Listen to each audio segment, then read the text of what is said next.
Okay, last time we have done physical and chemical properties of group 15 elements. Now it is uh, some important compounds of nitrogen, and first of all we will discuss nitrogen. Clear? N2.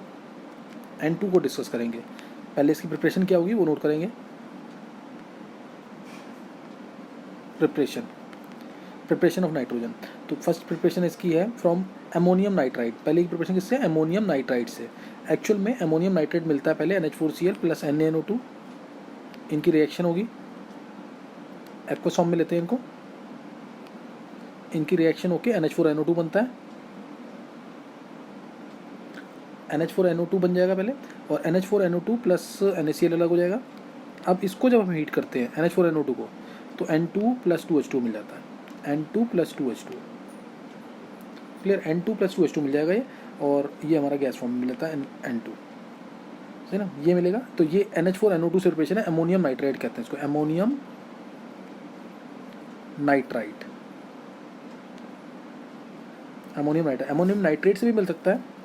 Ammonium, ये पहली preparation थी इसकी, lab preparation कहते हैं इसको, lab preparation. तो ammonium nitrate से भी मिल सकता है. अमोनियम नाइट्रेट अगर होगा, इसको हीट करेंगे अगर हम, अमोनियम नाइट्रेट, तो इसमें मिलता है N2O. इसको लाफिंग गैस भी कहते हैं. N2O प्लस 2H2O वेपर सी फॉर्म में, और इसको हीट करेंगे, ज़्यादा हीट करेंगे इसको, तो N2 plus half O2. N2 plus half O2 मिल जाएगा. Clear? N2 plus half O2 मिल जाएगा. तो ये एक्चुअल में NH4NO3 जो है इसी की प्रिपरेशन के लिए है. इसको याद ऐसे रख सकते हैं कि NH4NO2 के अंदर NH4 प्लस है, NO2 माइनस है, NH4 प्लस है, NO2 माइनस है. N की स्टेट यहाँ -3 है, N की स्टेट यहाँ पे +3 है. तो स्टेट जीरो ही होगी, और एवरेज क्या आया दोनों का? 0. तो इसलिए N2 जीरो स्टेट पे मिल गया. और इधर NH4 प्लस है, NO3 माइनस है, तो N की स्टेट यहाँ -3 है, N की स्टेट यहाँ +5 है. तो एवरेज आया इसका, एवरेज निकालेंगे दोनों का, दोनों N2 के लिए +1 का एवरेज आएगा, तो +1 यहाँ आ रहा है. दोनों का एवरेज +1 आएगा, +5 -3 +2 आएगा, +2 दो नाइट्रोजन है तो +1 हो जाएगा, इसलिए N की स्टेट यहाँ +1 आ गई. हीट करेंगे इसको, ज़्यादा हीट करेंगे, अदरवाइज यही मिलेगा nitrous oxide. This is obtained nitrous oxide, नाम याद रखना है, नाइट्रस ऑक्साइड यही मिलेगा. इसको हीट ज़्यादा कर देंगे तो N2 प्लस हाफ O2 मिल जाएगा. तो ये भी N2 की प्रिपरेशन करेगा. अमोनियम नाइट्रेट से भी प्रिपरेशन होगी, अमोनियम नाइट्रेट से भी प्रिपरेशन होगी, दोनों से नाइट्रोजन मिल जाएगा. तो ये फर्स्ट प्रिपरेशन हमने कर ली है, या दो प्रिपरेशन मान सकते हैं इसको, जो हमने स्टडी कर ली है. नेक्स्ट प्रिपरेशन है इसकी सेकंड प्रिपरेशन, नोट करेंगे. Second preparation is from ammonium dichromate. Second ammonium dichromate से अमोनियम डाइक्रोमेट लेंगे. ये बहुत इंपॉर्टेंट रिएक्शन है, अमोनियम डाइक्रोमेट. अमोनियम डाइक्रोमेट जो कि एक ऑरेंज कलर कंपाउंड है, ये ऑरेंज कलर का होता है, ये याद रखना है. डाइक्रोमेट आयंस हमेशा ऑरेंज कलर का कंपाउंड है. इसको हीट करते हैं, अगर हल्का सा हीट करेंगे इसको, एक तो वॉल्केनिक रिएक्शन होगी. एक क्या मिलेगा? N2 plus Cr2O3. ये कंपाउंड रिजेंबल करता है ग्रीन टी को सॉलिड फॉर्म में, ये गैस फॉर्म में. और H2O के क्या मिलेंगे? वेपर्स. H2O वेपर्स, ये वेपर्स की फॉर्म में. तो ये वॉल्केनिक रिएक्शन होती है. अमोनियम डाइक्रोमेट जो कि सॉलिड है, ऑरेंज है, और ये ग्रीन कलर है, ये कलरलेस इनर्ट गैस है N2. Colourless inert gas N2 की प्रिपरेशन हो गई है. ये एक वॉल्केनिक रिएक्शन होती है. वॉल्केनिक रिएक्शन कैसे? मतलब इसमें कुछ एक हल्का सा हमने हीट किया तो एक छोटा सा एक्सप्लोजन होता है, इस तरीके से कुछ, ये छोटा सा, ये ऐसे यहाँ पे एक्सप्लोजन सा होता है, यहाँ पे एक्सप्लोजन होता है जिसमें N2 गैस मिलेगी, और इस N2 गैस के ग्रीन कलर के कंपाउंड मिलेंगे. ग्रीन कलर के सॉलिड है ना Cr2O3, ये भी थोड़ा सा हवा में उड़ते हैं. तो एक ये बच्चे अपने प्रैक्टिस वगैरह में भी परफॉर्म कर सकते हैं, जो ज़्यादा छोटा सा अमाउंट लेकर. इसका Cr2O3 मिलेगा, ग्रीन कलर का कंपाउंड, ये ग्रीन कलर का कंपाउंड मिलेगा, और एक सॉर्ट ऑफ वॉल्केनिक रिएक्शन होगी. गैस मिल रही है, गैस मिलते ही, मैंने बताया था लास्ट टाइम भी, गैस कभी भी मिल रही है तो वो एक्सप्लोजन वगैरह हो सकता है उसके थ्रू. तो और ये साथ में इसके सॉलिड भी मिल रहा है, तो एक वॉल्केनिक रिएक्शन होगी, सही ना. और ये भी क्या, वेपर्स मिल रहे हैं साथ में, वाटर के वेपर्स भी मिल रहे हैं. तो ये वॉल्केनिक रिएक्शन होती है. ऑरेंज कलर का कंपाउंड ग्रीन कलर का कंपाउंड देगा. Clear? A sort of volcanic reaction takes place. तो ये N2 गैस की प्रिपरेशन हमने यहाँ पे भी कर ली. नेक्स्ट नोट करेंगे थर्ड प्रिपरेशन. जैसे NH3 मैंने एक्सेस में ले लिया, ये भी इंपॉर्टेंट प्रिपरेशन है, ऑब्जेक्टिव में पूछते हैं. NH3 ले लिया और साथ में Cl2 डाला इसके अंदर. NH3 लिया मैंने एक्सेस में, इसमें Cl2 डाल दिया, तो Cl2 डाला तो यहाँ मिल जाएगा N2 मिल जाएगा. साथ में ये H और ये Cl, ये रेड करके ना HCl बनाते हैं. और NH3 है ही एक्सेस में, तो ये क्या बना देगा? NH4Cl, तो N2 प्लस NH4Cl बनेगा। याद करने के लिए बताया मैंने ऐसे कि H है यहाँ पे और Cl, H यहाँ पे, Cl यहाँ पे, H और Cl, H और Cl, तो ये रिएक्ट करके NH क्या बनाएंगे, HCl और NH3 एक्सेस में था ही, तो HCl प्लस NH3 क्या बन जाएगा, NH4Cl। तो ये N2S की प्रिपरेशन है, क्लियर, ये भी N2S की प्रिपरेशन है। नेक्स्ट नोट करेंगे साथ में, नेक्स्ट प्रिपरेशन है अब ये सबसे जो फोर्थ प्रिपरेशन लिखेंगे that is most important preparation, clear, most important preparation, fourth preparation from azide ion, fourth preparation azide ion से, जैसे सोडियम एजाइड से या बेरियम एजाइड से। अगर मैंने बेरियम एजाइड लिया, एजाइड आयन होता है N3 negative, BaN3 whole twice. अगर ये लिया मैंने तो इसको हीट किया, अगर सॉलिड फॉर्म में होता है हीट किया तो Ba मिलेगा सॉलिड प्लस 3N2 गैस मिल जाएगी। अब ये ध्यान रखना, this is very pure nitrogen और ultra pure nitrogen, very pure और अल्ट्रा प्योर नाइट्रोजन मिल जाएगा। यहाँ पे क्या मिल जाएगा, ultra pure, very pure N2 या अल्ट्रा प्योर नाइट्रोजन मिलेगा। ये ध्यान रखना, ये पूछा हुआ जेईई एडवांस में भी पूछा हुआ क्वेश्चन, ये अल्ट्रा प्योर नाइट्रोजन। और रीजन बहुत सिंपल है इसका, क्योंकि ये सॉलिड मिला है, ये क्या मिला है, सॉलिड फॉर्म में मिला है, और ये गैस, पीछे जितनी भी हमने प्रिपरेशन की नाइट्रोजन की, तो साथ में या तो H2O मिल रहा था या O2 मिल रहा था, इसमें सॉलिड फॉर्म में ही मिला, तो इसलिए नाइट्रोजन जो मिलेगा it will be very pure और अल्ट्रा प्योर। ऐसे ही अगर हम सोडियम एजाइड को हीट करेंगे, सोडियम एजाइड इसको हीट करते हैं अगर, तो भी मिलेगा क्या, Na plus 3/2N2, Na solid form में प्लस 3/2N2, तो ये भी क्या है, वेरी प्योर नाइट्रोजन। ये ध्यान रखना है। और ये इंपॉर्टेंट इसलिए भी है Na3 सोडियम एजाइड वाली रिएक्शन, क्योंकि ये जो कार के अंदर एयर बैलून्स होते हैं, कार के अंदर क्या होते हैं, एयर बैलून्स, उसके अंदर इसी को फिल करते हैं, सोडियम एजाइड को डालते हैं हम इसके अंदर। जैसे ही बैलून एक्सीडेंट के समय पे या फिर प्रेशर ज़्यादा पड़ जाएगा तो बैलून क्या करेगा, एयर बैलून बर्स्ट करेगा, तो सोडियम एजाइड ये हल्का सा भी हीट अप होकर क्या दे देगा, Na प्लस 3/2N2 ये देगा। अब ये इनर्ट है, गैस जो है N2 गैस इनर्ट है। अब ये सोडियम, ये तो पता है कि एक्सप्लोजन जब एक्सीडेंट हुआ है तो इसका मतलब Na जो है ये तो हाईली क्या होता है, एक्सप्लोजिव कंपाउंड होता है, ये तो इमीडिएटली रिएक्ट कर सकता है, हल्का सा भी मॉइस्चर मिला इसको, तो इसलिए हम क्या करते हैं, इस Na को हम ट्रीट करते हैं, जैसे हम इसको Na को ट्रीट कर देंगे NaNO2 के साथ, सोडियम नाइट्राइड के साथ, वो भी डालते हैं बैलून के अंदर से ना, एयर बैलून से NaNO2 भी डालेंगे। अब Na प्लस NO2 ये रिएक्ट करके दे देगा Na2O देगा। ये पूरी रिएक्शन उस बैलून के अंदर होगी, एयर बैलून के अंदर Na2O दे देगा, क्लियर। ये Na2O मिला और साथ में N2 तो मिल ही रहा है हमें, और ये Na2O ये क्या करता है, स्किन में रैशेज वगैरह ले आएगा। दिस Na2O ये स्किन में रैशेज ले आएगा, स्किन में इचिंग क्रिएट करेगा, तो उसमें स्किन में प्रॉब्लम क्रिएट कर सकता है। इसलिए इस Na2O को एक वीक एसिड से रिएक्ट करा के SO2, और ये अल्कली रिएक्ट कर जाएगा SO2 के साथ, फॉर्मिंग Na2SO3। तो उस बैलून्स के बर्स्ट होने से हमारे ऊपर कोई भी हार्म नहीं होगा। तो ये हमें करना नहीं है, ये मैंने एक्स्ट्रा में बता दिया सारा है, NCERT के अंदर ही जो है वही करना, हमें NaN3 वाला केस वही करना और ज़्यादा नहीं करना। NaN3 से हमें वेरी प्योर नाइट्रोजन मिलती है, सिर्फ हमें इतना पता होना चाहिए, तो यही हमें ध्यान रखना है इसके अंदर। नेक्स्ट नोट करेंगे आगे, तो अब इस तरह से वेरी प्योर नाइट्रोजन मिल जाएगी। और तो बस ये ध्यान रखना, सोडियम एजाइड जो है it is kept in air bags of car, ये ध्यान रखना, सोडियम एजाइड जो है this substance is kept in air bags of car, इसको ध्यान रखना, बस इतना ध्यान रखना है ना। अब नेक्स्ट अब हमारे पास करना है, जैसे कमर्शियल प्रिपरेशन कैसे होगी इसकी, नाइट्रोजन की commercial preparation.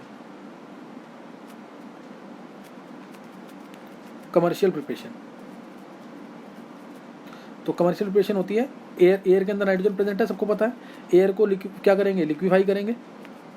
Liquefy means air को लिक्विड फॉर्म में कन्वर्ट किया, उसके बाद लिक्विफाई करने के बाद इसका फ्रैक्शनल डिस्टिलेशन करेंगे, then fractional distillation is carried out. इसका फ्रैक्शनल डिस्टिलेशन करेंगे तो N2 जो इसका बॉइलिंग पॉइंट होता है 77.2 kelvin, it will distil out first, distils out first, leaving pure oxygen, pure O2। क्यों, O2 का बॉइलिंग पॉइंट कितना होता है 90 केल्विन के आसपास, और इसका रीज़न बहुत सिंपल है, O2 जो है इसका मास ज़्यादा, मास ग्रेटर,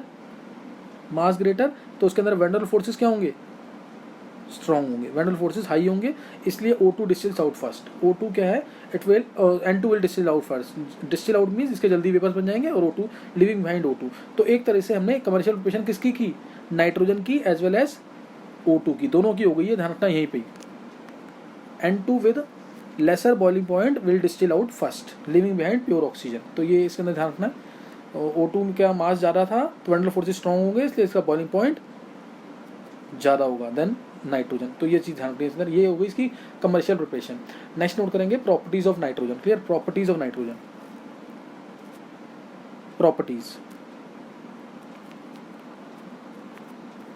प्रॉपर्टीज ऑफ नाइट्रोजन के अंदर पहले तो नाइट्रोजन सबको पता है, nitrogen is colourless. Nitrogen air में प्रेजेंट है, हमें दिखती तो नहीं है, तो ये क्या है, कलरलेस। ऑर्डरलेस, इसकी स्मेल नहीं आती, ऑर्डरलेस, इसकी कोई स्मेल नहीं आती है, और ऑर्डरलेस है, और टेस्टलेस, सही ना, टेस्टलेस है।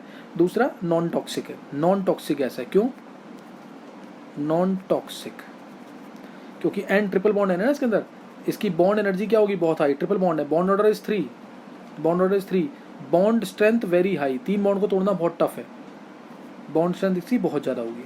तो इसलिए ये पहली प्रॉपर्टी होगी इसकी। दूसरा, नाइट्रोजन के 2 आइसोटोप्स होते हैं, 2 आइसोटोप्स हैं इसके, N14 एंड N15। ये इसके 2 आइसोटोप्स हैं, N14 एंड आइसोटोप्स, सही ना, 2 आइसोटोप्स हैं नाइट्रोजन के, ये ध्यान रखना है। दूसरा, इसकी पानी के अंदर सॉल्युबिलिटी बहुत कम है, लो सॉल्युबिलिटी इन वाटर, पानी के अंदर बहुत कम सॉल्युबल है, मतलब लोग ये मान के चलेंगे 23 ml के आसपास है 1 लीटर वाटर के अंदर, 23 ml पर लीटर ऑफ वाटर, इतनी कम इसकी सॉल्युबिलिटी होती है। तो इसी वजह से ये जो रेन वाटर, बारिश जो आती है, बारिश में साथ में नाइट्रोजन गैस मिली हुई हमें नहीं मिलती है, वो कम, बहुत ही कम अमाउंट में, इसलिए। क्लियर, तो नाइट्रोजन ज़्यादातर एटमॉस्फेयर में प्रेजेंट होती है, रेन वाटर में ये प्रेजेंट नहीं होगी। क्लियर। अब नेक्स्ट है इसका इनर्ट गैस, तो मैंने बता दिया, it is inert in nature, ये इनर्ट गैस है, लेकिन टेम्परेचर इनर्ट नेचर का क्यों है, क्योंकि N triple bond N, high bond energy. ये ध्यान रखना, क्वेश्चन पूछते हैं why nitrogen is inert at room temperature, because high bond strength, इसकी बॉन्ड स्ट्रेंथ बहुत हाई है, लेकिन हीट करने पर ये आयनिक नाइट्राइड बनाता है, जैसे Li प्लस N2 हीट किया, Li3N, लिथियम नाइट्राइड बन गया, तो ये नाइट्राइड बनाएगा Mg प्लस N2, क्या बना देगा, Mg3N2, मैग्नीशियम नाइट्राइड बना देगा।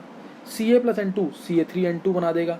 N2 प्लस O2, ये तो नो रिएक्शन होती है, दिस इज नो रिएक्शन, क्योंकि N triple bond N, O double bond O, दोनों की बॉन्ड एनर्जी बहुत ज़्यादा, बॉन्ड तोड़ने में बहुत ज़्यादा एनर्जी देनी पड़ेगी, लेकिन रिएक्शन होती है अगर प्लेटिनम के ऊपर हम इसको हीट कर दें, टेम्परेचर बहुत ज़्यादा चाहिए होता है, अगर डायरेक्ट हीट करें तो 3700 डिग्री सेल्सियस के आसपास टेम्परेचर चाहिए होता है, तो बनता है ये 2NO। या जब लाइटनिंग होती है, लाइटनिंग यानी जब बिजली वगैरह कड़कती है, तो एयर के अंदर जो नाइट्रोजन और O2 होते हैं, उस इंस्टेंट पे temperature 2000 degree Celsius 3000 degree Celsius के आसपास पहुंचता है, और ये N2 और O2 ऐड करके NO बनाते हैं उस समय। तो ये चीज़ इसको ध्यान रखना, ये इंपॉर्टेंट चीज़ है। नेक्स्ट नोट करेंगे आगे, तो ये आयनिक नाइट्राइड्स वगैरह बना देता है, ये रिएक्शन होती हैं। नेक्स्ट नोट करना है एक अब यूजेस, इसके यूजेस ऑफ नाइट्रोजन।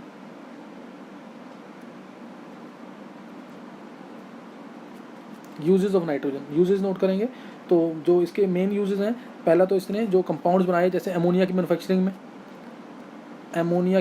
में, इसके बाद हेबर्स प्रोसेस से अमोनिया को मैन्युफैक्चर करता है, ऑस्वाल्ड प्रोसेस से HNO3 को मैन्युफैक्चर करता है, ऑस्वाल्ड प्रोसेस से HNO3 को मैक्सिमम इंपॉर्टेंट कंपाउंड्स की मैन्युफैक्चरिंग होती है, जैसे N2 + 3H2 gives 2NH3, सही ना। तो इसमें हमारा 723 केल्विन टेम्परेचर होता है, आयरन के ऑक्साइड या आयरन कैटलिस्ट होता है, मॉलिब्डेनम प्रमोटर होता है, और हमारा जैसे 200 बार के आसपास प्रेशर होता है, या 20 मेगापास्कल भी कह सकते हैं इसको, 20 मेगापास्कल इतना प्रेशर होता है। आयरन कैटलिस्ट होता है, मॉलिब्डेनम प्रमोटर होता है। तो ये अमोनिया गैस की मैन्युफैक्चरिंग करने का काम आता है। और ये अमोनिया गैस की मैन्युफैक्चरिंग हो गई, तो इसमें हम HNO3 की प्रिपरेशन भी कर सकते हैं। NH3 में O2 डाला, ये हेबर्स प्रोसेस था, दिस वॉज हेबर्स प्रोसेस, ये बहुत इंपॉर्टेंट है, डिटेल में पढ़ेंगे इसको। NH3 + O2, NO बना प्लेटिनम के सरफेस पे 1100 केल्विन पे, या रोडियम के सरफेस पे 500 केल्विन पे NO बना, इसमें हाफ O2 डाल दिया, तो NO2 बना, ब्राउन गैस होती है, ये भी याद रखना, NO turns brown in air, ऐसे क्वेश्चन आता है, NO turns brown in air, तो क्या लिखेंगे, formation of NO2 gas which is brown in colour. इसमें H2O डाल देंगे तो HNO3 बन जाएगा, HNO3 बन जाएगा, NO2 डालते हैं HNO3 प्लस HNO2 भी बनता है क्योंकि ये मिक्स ऑक्साइड है। और HNO2 जो है हीट अप होके क्या देता है, HNO3 प्लस NO। तो इस तरह से ऑस्ट्रल प्रोसेस, ये पूरा ऑस्ट्रल प्रोसेस है, ये पूरा प्रोसेस कौन सा है, ऑस्ट्रल। तो ऑस्ट्रल प्रोसेस के थ्रू ये दे देगा HNO3 प्लस NO, है ना, HNO3 प्लस NO भी लिख सकते हैं, HNO3 प्लस NO भी लिख सकते हैं, इसको ज़्यादा हीटअप हो जाएगा तो यही मिलेंगे दोनों, ये मिलेगा नहीं, ये दोनों लिखना है। तो HNO3 ये मैन्युफैक्चरिंग किसकी होगी, नाइट्रिक एसिड की, दोनों प्रोसेस याद रखेंगे, तो ये मैन्युफैक्चरिंग में यूज़ कर सकते हैं इसको। फिर दूसरा यूजेज इसके और भी हैं, बहुत सारे यूजेज हैं, ये मतलब कि फर्स्ट हो गया कैल्शियम साइनामाइड को बनाता है, ये फर्टिलाइजर्स वगैरह में यूज़ होता है, ये कैल्शियम साइनामाइड CaNCN इसको बोलते हैं कैल्शियम साइनामाइड, सही ना, कैल्शियम साइनामाइड, ये फर्टिलाइजर वगैरह में यूज़ होता है। हीट अगर इसमें पानी डाल देंगे तो CaCO3 बनाता है, ये डिटेल में बाद में लेंगे, CaCO3 plus NH3 plus 2NH3 heat up करने के बाद CaCO3 प्लस 2NH3 बनाता है। कैल्शियम साइनामाइड है, ये फर्टिलाइजर्स की मैन्युफैक्चरिंग में, फर्टिलाइजर्स में काम आता है ये कैल्शियम साइनामाइड। नेक्स्ट और इसके यूज़, और इसका जैसे कार के टायर्स में N2 गैस फिल की जाती है, और इसका third use in car tyres में N2 गैस को फिल करते हैं। रीज़न क्योंकि समर में ये N2 गैस जो है समर में आसानी से लिक्विफाई हो जाती है, तो टायर बर्स्ट नहीं करेगा। समर में जब टेम्परेचर वो गैस एक्सपैंड करेगी तो लिक्विफाई कर जाती है एक्सपैंड होने के बाद ये आसानी से, तो इसलिए टायर बर्स्ट नहीं करेगा। इन car tyres N2 gas is filled, तो ये यहाँ यूज़ हो जाती है।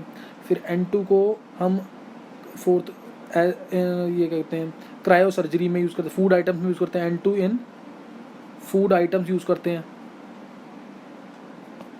And cryo surgery as a cryogenic agent भी यूज़ करते हैं इसको, cryogenic agent, as a cryogenic agent, मतलब वो लिक्विड N2 जो होता है वो इंजेक्ट करते हैं ट्यूमर्स को क्योर करने के लिए। Liquid nitrogen is injected to cure tumours को क्योर करने के लिए यूज़ करते हैं इसको।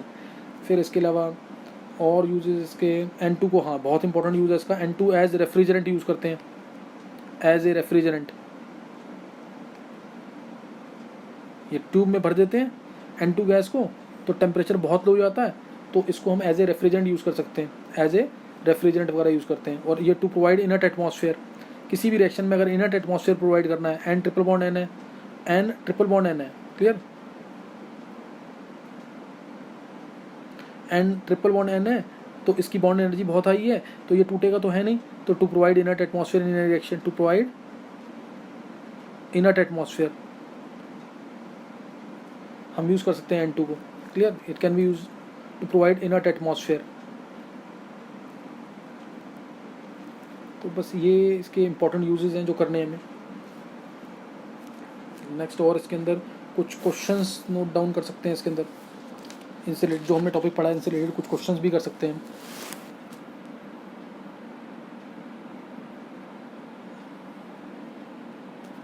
क्वेश्चंस नोट कर लेंगे पर जल्दी जल्दी, 2-3 क्वेश्चन नोट करेंगे जो अब तक हमने पढ़ा है। क्वेश्चंस इसके अंदर पहला, जैसे PCL अभी तक जो हमने पढ़ा है इसके अंदर पढ़ा है, जो इसके अंदर हमारा क्वेश्चन बन जाएगा, जैसे फर्स्ट क्वेश्चन है हमारा PCL 5 में, PCL 5 के अंदर सारे बॉन्ड्स इक्विवेलेंट क्यों नहीं होते। ये हमने पढ़ा हुआ है 11th क्लास में भी, PCL 5 में सारे बॉन्ड्स इक्विवेलेंट क्यों नहीं होते। रीज़न, ये हमारा एक्सियल बॉन्ड, ये इक्वेटोरियल बॉन्ड, ये इक्वेटोरियल। एक्सियल बॉन्ड जो होता है बड़ा क्यों होता है, क्योंकि axial bond length experiences more repulsion, ये पूरी डिटेल मैंने दी हुई 11th क्लास में। एक्सियल बॉन्ड लेंथ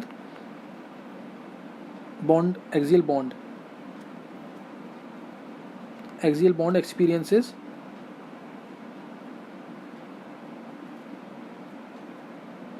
मोर repulsion, axial bond experience more repulsion than equatorial bond length, than equatorial bond, इसकी रिपल्शन ज़्यादा होती है इसलिए बड़ा होता है देन, और इसी वजह से PCl5 जो है वो डिसोसिएट करता है PCl3 और Cl2 में, दोनों एक्सियल बॉन्ड टूट जाते हैं और ये आंसर आ जाएगा। हीट करने पर हल्का सा ये डिसोसिएट कर जाता है PCl3 और Cl2 के अंदर। तो ये ध्यान रखना है कि ये क्वेश्चन इंपॉर्टेंट है। Why axial bond length is larger than equatorial bond length, because this experience is more repulsion than equatorial bond length. इसकी डिटेल मैंने दी है 11th क्लास में, अभी ये पेपर में 1 मार्क में आता तो यही लिख के लाना है। नेक्स्ट अब है हाइड्राइड्स का बॉन्ड एंगल हाइड्राइड्स का NH3 PH3 ये ऑर्डर होता है हाइड्राइड से, ASH3 SBH3 BiH3। रीज़न बहुत सिंपल सा, हम इसके अंदर देखेंगे NH3 PH3 हाइब्रिडाइजेशन और लोन पेयर सेम है इसमें, तो हम क्या चेक करते हैं साइज और इलेक्ट्रॉनिटी। हाइब्रिडाइजेशन और लोन पेयर, N की sp3 हाइब्रिडेशन है, इसकी भी देखें तो sp3 हाइब्रिडेशन है, वैसे sp3 होती नहीं है इसकी, वो बाद में देखेंगे। तो इसमें क्या है N का साइज़ छोटा, इलेक्ट्रोनेगेटिविटी ज़्यादा, इसलिए N के पास होंगे lone pair bond pair N के पास होंगे तो इनमें रिपल्शन ज़्यादा, एंगल 160 डिग्री का। इसमें क्या हो जाएगा PH3 के अंदर P का साइज़ बड़ा, तो ये बॉन्ड पेयर हैं इसके दूर हो जाएंगे, बॉन्ड पेयर दूर हो जाएंगे, थोड़े से बॉन्ड पेयर दूर हो जाएंगे तो रिपल्शन इनमें क्या होगी, कम होगी, और एंगल इसका सीधा 95 के आसपास कुछ पहुंच जाता है, तो एंगल सीधा कम हो जाएगा। और AS जब आएगा और आर्सेनिक आ गया तो इसमें बॉन्ड और दूर हो जाएंगे, इस तरीके से ये बड़े होंगे बॉन्ड और दूर हो जाएंगे, तो रिपल्शन इनमें और कम हो जाएगी, एंगल और कम 92 के आसपास हो जाएगा, तो ये एंगल कम होता जाएगा इस तरीके से। तो बॉन्ड एंगल क्यों डिक्रीज कर रहा है, सिंपल सा आंसर लिख के रहना है, down the growth size of central atom is increasing and its electron negativity is decreasing. Size of central atom is increasing and its electron negativity is decreasing. So bond pair shifts away from the central atom. bond pair ये ना, ये shift कर जाएगा central atom से, bond pair shift कर जाएगा central atom से और दूर हो जाएगा इधर, तो बॉन्ड पेयर शिफ्ट कर जाएगा तो रिपल्शन कम होगी और बॉन्ड एंगल डिक्रीज कर जाएगा। ये ध्यान रखना, ये सब हो चुका है केमिकल बॉन्डिंग के अंदर। तो ये सिंपल सा आंसर लिख के आना है, साइज सेंट्रल एटम का बढ़ रहा है, इलेक्ट्रॉनिटी कम हो रही है, बॉन्ड पेयर जो है सेंट्रल एटम से दूर होता जाएगा, रिपल्शन कम होगी तो बॉन्ड एंगल कम हो जाएगा। ऐसे ही same H2O, H2S, H2SC, H2TE में हम पढ़ सकते हैं, उसमें भी बॉन्ड एंगल डिक्रीज करेगा। तो ये एक इंपॉर्टेंट क्वेश्चन था, इसको कर लेंगे ढंग से। फिर नेक्स्ट क्वेश्चन है इसके अंदर, नेक्स्ट क्वेश्चन जैसे bromides are more covalent than chlorides. Next question important है, ब्रोमाइड्स जो होती हैं आर मोर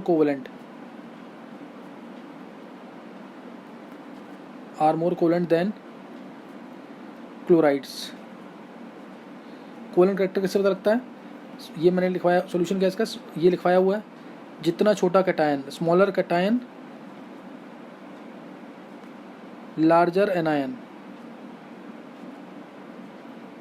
तो मोर पोलराइजिंग पावर, मोर कोवेलेंट कैरेक्टर, ये फजान्स रूल कहते हैं, मोर कोवेलेंट। तो ब्रोमाइड्स के अंदर Br माइनस होगा और Br माइनस है, और इसमें क्लोराइड्स के अंदर Cl माइनस है। ब्रोमाइड आयन जो है ये बड़ा है, लार्जर, तो bromide ion is larger, so has greater polarising power बता रखा है मैंने, tendency to distort the electron cloud of an anion. जैसे ये एनायन है Br माइनस, तो Br माइनस है, ये कैटायन है कोई भी, जैसे Na प्लस ले लिया, तो ये इसके इलेक्ट्रॉन क्लाउड को अपनी तरफ खींच लेगा, इसको ज़्यादा पोलराइज कर देगा। और अगर Cl माइनस होता तो Cl माइनस ऐसे छोटा होता, थोड़ा Cl माइनस इस टाइप से होता छोटा, तो इसके इलेक्ट्रॉन क्लाउड को, ये Cl माइनस अगर है, ये Br माइनस है, तो इसके इलेक्ट्रॉन क्लाउड को कम खींचता, तो इसके में कोवेलेंट कैरेक्टर क्या होता, कम होता। तो इसलिए Br माइनस बड़ा था, पोलराइजिंग पावर ज़्यादा थी, इसलिए ब्रोमाइड ज़्यादा कोवेलेंट होंगे। Cl माइनस क्या है, Cl माइनस छोटा है, Cl माइनस का लेस पोलराइजिंग पावर है, लेस कोवेलेंट, समझ आएगा कि नहीं। तो ये फजान्स रूल 11 से रिलेटेड कंसेप्ट है, तो उसको पढ़ लेंगे एक बार। नेक्स्ट क्वेश्चन इसी के अंदर, जैसे BiF3 इज आयनिक, प्रीडोमिनेंटली आयनिक। क्यों आयनिक होगा, क्योंकि इसमें अब सेम वही चीज, F माइनस स्मॉलर, तो less polarising power, smaller anion तो लेस पोलराइजिंग पावर, तो लेस कोवेलेंट, तो ये हो जाएगा आयनिक हो जाएगा, less covalent character means ionic हो जाएगा। और Bi+3 कैटायन बड़ा, लार्जर कैटायन लार्जर कटायन, तो अगेन लेस पोलराइजिंग पावर, तो इसलिए क्या हो जाएगा, आयनिक हो जाएगा। तो ये लिख के आना आंसर कि Bi+3 is larger, F- is smaller, so polarising power will be the least, hence it will be ionic. Colon character नहीं होगा, आयनिक होगा। समझ आ गई बात नहीं है? तो नेक्स्ट टाइम अब क्वेश्चन करेंगे आगे, यहाँ तक पढ़ के रखना। Okay thanks.